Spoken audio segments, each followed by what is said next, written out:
自然災害、颱風，香港的風暴挑戰上集。本影片分為上下兩集，上集探討颱風的背景資料，以及回顧2018年超強颱風山竹。下集回顧2023年至今颱風為本港帶來的破壞力，並概述香港的颱風防禦措施。颱風的形成與結構：一、溫暖海水，海水溫度須達攝氏26.5度以上，提供水氣與能量。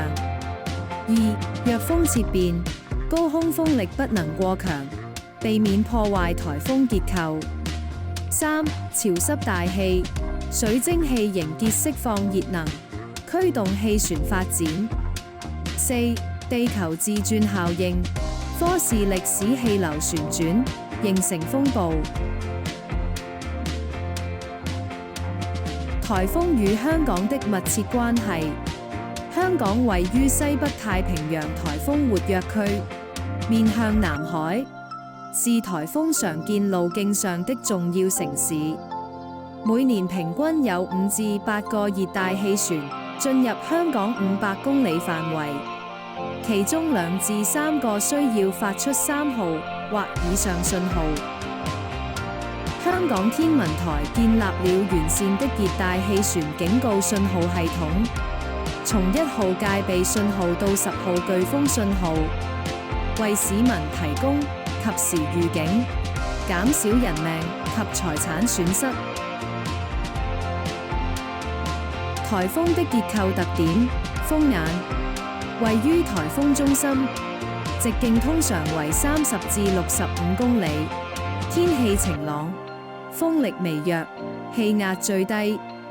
眼場環繞風眼的雲帶是颱風中風力最強、雨量最大的區域，可達17級風速。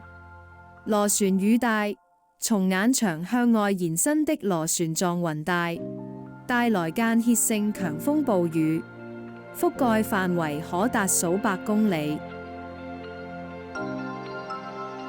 香港的颱風警告信號系統：1號戒備信號，有一熱帶氣旋集結於香港約800公里的範圍內，可能影響本港。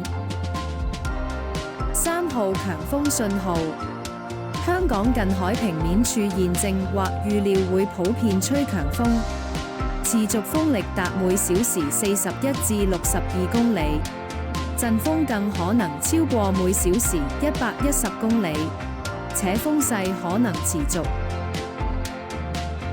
8號烈風或暴風信號，香港近海平面處現正或預料會普遍受烈風或暴風從信號所示方向吹襲，持續風力達每小時63至117公里，陣風更可能超過每小時180公里，且風勢可能持續。9號烈風或暴風風力增強信號，烈風或暴風的風力現正或預料會顯著加強。10號颶風信號，風力現正或預料會達到颶風程度，持續風力達每小時118公里或以上，陣風更可能超過每小時220公里。近年香港颱風概況：香港平均每年有5到8個熱帶氣旋進入其500公里範圍，其中每年約有2至3個颱風需要香港天文台發出3號或以上熱帶氣旋警告信號。近年來，香港受到極端天氣事件的影響有增加趨勢，例如破紀錄的雨量和持續高溫。這促使政府加強應對措施，如及時清渠機制，並提高市民的防災減災意識。個案分析：2018年超強颱風山竹，山竹是自1983年以來對香港造成最嚴重破壞的颱風之一。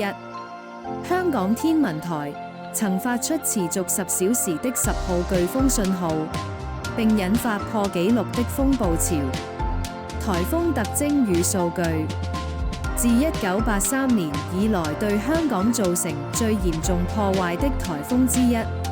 香港天文台發出10號颶風信號，持續10小時，最高持續風速達每小時250公里，引發破紀錄的風暴潮，水位上升超過3.88米，造成的破壞：大量樹木倒塌，阻礙交通；建築物受損，多處玻璃爆裂；全港交通網絡癱瘓；低窪地區嚴重水浸。